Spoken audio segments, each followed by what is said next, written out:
Across Latin America, governments are rushing to launch national digital wallets and identity systems. But this hasty digitization sets the stage for total infrastructural blackout. In early 2026, a cluster of digital crises emerged in Argentina, Uruguay, and Mexico. These nations aggressively rolled out centralized, sovereign state networks to consolidate citizen data under a single digital roof. These expansions were built on remarkably weak foundations. We're seeing basic security failures, like missing multi-factor authentication and exposed administrative keys. It's an environment where credential stuffing, using automated software to cycle through thousands of stolen passwords, can compromise a national database in minutes. When these breaches occur, institutions often retreat into the protocol of silence. They minimize the damage, claim empty bank accounts are just visual sync bugs, or hire private firms to manufacture fake threats to distract the public. With state channels focused on narrative control, the public needed an independent source of information, one operating completely outside the corporate state nexus. Alberto Daniel Hill, a forensic analyst and digital rights advocate, fills this vacuum through the CYBERMIDNIGHT CLUB. His platform provides a direct intelligence focus on the regional vulnerabilities that states often try to obscure.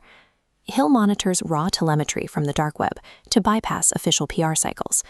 By analyzing underground signals before they reach the mainstream, he has established a track record of predicting national security incidents before the targeted governments even acknowledge them. This process starts with the predictor protocol. Rather than waiting for sanitized commercial reports, Hill embeds observational nodes directly into the social architecture of the cybercriminal underground. This is the actual interface for the platform's Telegram nodes. By integrating with encrypted communication channels used by digital syndicates, the ecosystem captures threat actor telemetry in real time. This allows Hill to listen into live audio rooms where hackers celebrate successful breaches. In many cases, he is documenting the architecture of a hack while the victimized government is still unaware they've been hit. The platform then moves to verification. This diagram shows how raw dark web data is filtered. By using cryptographic proofs, the ecosystem identifies and blocks corporate PR spin or false flag operations, ensuring only verified structural breaches are reported. This technical accuracy has created an unusual dynamic. Underground threat actors frequently show more respect for the platform's empirical data than they do for official state announcements. For example, after police raids in Argentina, the leadership of the Cronus Mafia bypassed mainstream media entirely. They sent a heavily encrypted direct voice note to Hill to clarify their operational status, recognizing him as a credible analyst of their activity. By operating without non-disclosure agreements or state oversight, this pipeline functions as an independent intelligence agency that prioritizes raw data over institutional reputation. Once the intelligence is verified, it reaches the final stage, weaponized radical transparency.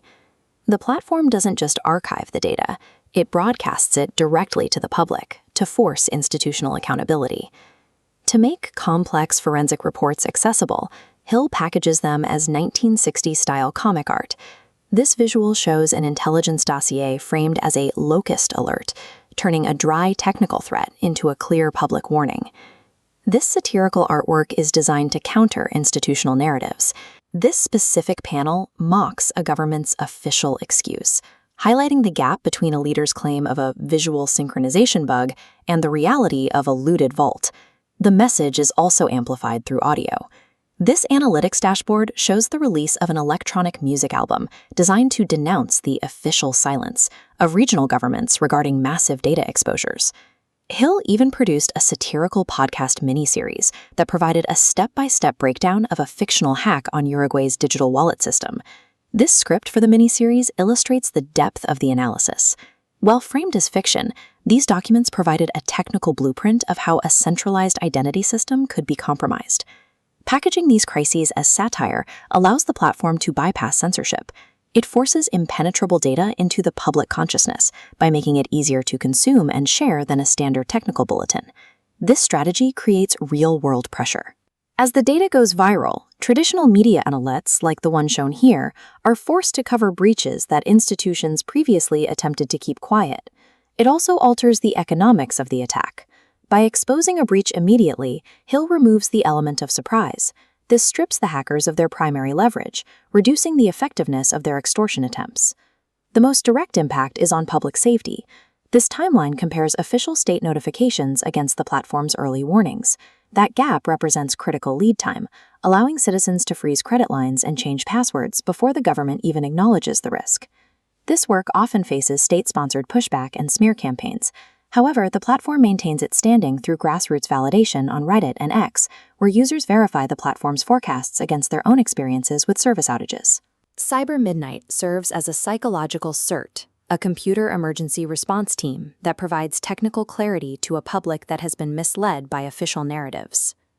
As Global South nations continue to centralize citizen data in high-risk digital systems, the need for independent verification will only grow. In this landscape, radical transparency is becoming a practical necessity for public digital defense.